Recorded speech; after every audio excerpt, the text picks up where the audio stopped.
The Indiana Fever came into Crypto.com arena and won by double digits. By every conventional measure, this was a statement game, a road victory against a conference opponent built on cohesive team defense and an offense that found its rhythm early. Yet the story that came out of Los Angeles had less to do with the final score and more to do with a whistle that landed 20 seconds before halftime, and what it revealed about the structural problems this league has not yet confronted. With the Fever leading by 14 and the Sparks unable to generate consistent stops, a referee named Jason Alabanza called an offensive foul against Indiana that halted their momentum and returned possession to Los Angeles.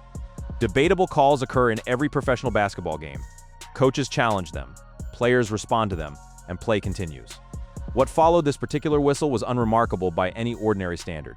Caitlin Clark approached Alabanza, communicated her disagreement directly, and expressed the frustration of a player who believed contact had been missed consistently throughout the game. Her gestures were animated. Her words were pointed. Her position that the officiating standard was being applied unevenly was one she had reason to hold. Alabanza absorbed the exchange. He did not reach for his whistle. He let the interaction run its course and appeared in the moment to have moved on. Then, seconds later, just before the halftime buzzer, he reversed course and issued a technical foul. Nothing had changed in those intervening seconds. No escalation, no additional contact, no second outburst. The only observable shift was the passage of time. The technical was not issued in response to an ongoing disruption. It was issued retroactively as a decision made after the fact, which makes it difficult to characterize as anything other than a choice made on personal grounds rather than professional ones. That distinction matters. Referees in professional basketball carry significant discretionary authority. That authority is meant to preserve competitive order on the floor. When it is exercised not to manage a situation but to settle one, the credibility of the officiating system absorbs the damage. Viewers watching the broadcast saw the sequence clearly. Comments following the game reflected deep frustration, not just with this call but with a pattern they believe has been building for 2 seasons. The word used repeatedly was not frustration, it was corruption. That is a strong word, and it reflects how far public trust in WNBA officiating has eroded, at least among the segment of the audience most closely watching Clark's games.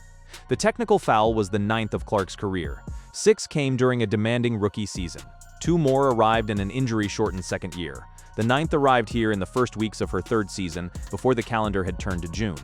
When a single player accumulates that total in fewer than 3 full seasons, the appropriate response from a league office is not silence. It is examination. The question worth asking is not why Clark continues to react vocally on the floor. The reasons for that are documented, observable, and consistent. The question is whether the threshold applied to her reactions is the same one applied to other players in equivalent situations. Based on the public record, the answer is not clearly yes. The broader officiating frustration Clark and the Fever have expressed is grounded in something specific: the volume of unaddressed physical contact Clark absorbs on a nightly basis. Opposing defenses have identified this as a workable strategy: play physically, crowd her off screens, make the catch difficult, and trust that the whistle will stay silent. This is not an inference drawn from one game. It is a pattern that national television analysts have noted, that broadcast crews have commented on mid-game, and that Clark herself has addressed in post-game settings using careful, measured language. The kind of language a player uses when she knows the fine structure makes directness expensive. That fine structure is now considerably more expensive than it was. Under the league's new collective bargaining agreement, the salary cap has risen to $7 million this season, a substantial increase from the $1.5 million ceiling in place just a year prior. Individual salaries have followed, with base compensation beginning at $270,000, replacing minimums that had sat at $66,000 and driven players overseas during the offseason for supplemental income. These are genuine, significant improvements. The league's commercial trajectory supports them. But the updated economic framework also introduced a steeper penalty structure. Technical fouls now carry a $500 fine for the first 3 offenses. That is the cost of the whistle Alabanza issued late in the first half. What makes this worth examining is not the dollar figure in isolation, it is the asymmetry. Players are held to measurable, escalating financial consequences for their conduct. The officiating staff operates without a publicly visible equivalent. Referees are not assessed on tape. Their decision patterns are not disclosed. When a specific official accumulates a record of high-profile, controversial calls against the league's most watched player, there is no mechanism for the public or the press to evaluate that record in context. That gap was thrown into relief 2 seasons ago, when Clark was fined $200 for a social media post. She was injured and inactive, watching from the bench in street clothes as Indiana secured a playoff win. She posted that the referees could not stop her team, added several laughing emojis, and the league treated it as a conduct violation. She was not on the floor.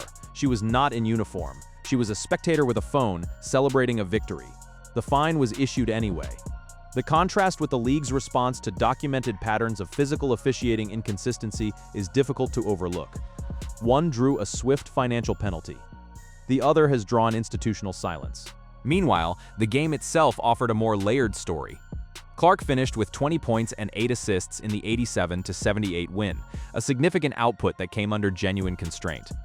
Her three-point shooting was poor, one made attempt from 7, and the game film explains why in terms that go beyond individual execution. Indiana's offensive system, as it is currently constructed, does not consistently reintegrate Clark as a scoring option after she initiates. When she passes, collapses the defense, and opens a shot for a teammate, the ball tends to stop moving. There is no secondary phase that cycles back to her for a clean catch-and-shoot opportunity. The result is that a player with one of the most efficient long-range shooting profiles in the sport's history is spending extended stretches operating as a distributor without the reciprocal ball movement that would return her to rhythm. Clark adapted. She moved her attack toward the interior, driving against contact, navigating double teams, and finishing at the rim with the kind of physicality that suggests her overall offensive game has developed meaningfully. That is a positive development. A guard who can hurt a defense off the bounce as well as from distance is a more difficult assignment for opposing coaches. But the structural issue in Indiana's offense did not correct itself because Clark found an alternative approach. It remained, and it showed. The clearest evidence was the first half scoring distribution. Kelsey Mitchell went into the locker room at halftime with 17 points. Mitchell is a legitimate offensive threat. She led the league in three-pointers made last season while averaging over 20 points per game, and there is no argument that her production should be suppressed. The problem is architectural. The Fever's offensive playbook, as it is currently operating, treats Mitchell as the primary scoring option and Clark as the primary initiator. That arrangement underutilizes what Clark brings to the game and creates a predictability that opponents can plan for. When the offense's leading scorer is also its most heavily defended player, and the playbook does not generate clean looks for her off of her own ball movement, the spacing and rhythm suffer for everyone. Head coach Stephanie White has spoken publicly about wanting Clark to operate across a wider range of the floor this season, to move off the ball more, to avoid the physical strain of handling full court pressure for extended stretches, and to conserve energy for the moments that require her most. That is a reasonable vision. The concern is the distance between that stated vision and what the game film currently shows. Clark's off-ball movement is not being reliably read by her teammates. When she relocates, the ball does not follow. The offense stalls into isolation rather than cycling into the designed action. The result is a supporting cast that is frequently improvising rather than executing. That improvisational tendency also shows up in the turnover numbers. Indiana committed 16 turnovers against Los Angeles, a number that would have cost them a closer game against a better opponent. The Sparks committed 19, which is why the Fever's margin held. But neutralizing a turnover deficit by relying on an opponent to match your sloppiness is not a strategy. It is a fortunate outcome. 16 turnovers against a team operating at the level Indiana aspires to would produce a different result. The coaching staff is aware of this. Whether the adjustments in response to it will be structural or situational remains to be seen. The defensive and physical performance offered more reason for optimism. Indiana out-rebounded Los Angeles by 7. The team shot 87% from the free throw line, the kind of late-game execution that determines outcomes in close playoff games.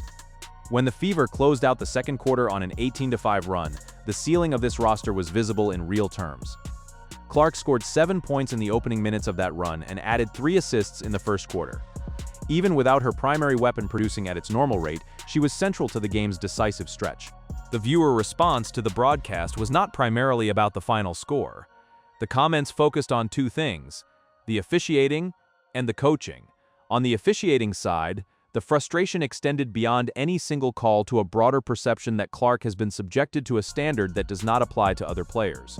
The specific calls cited, the accumulation of technical fouls, the lack of foul calls on documented physical defense, these are the reference points. The request embedded in that frustration is not abstract. Viewers want to know who evaluates Jason Alabanza's performance. They want to know what the review process looks like. They want accountability that matches the level of accountability players face.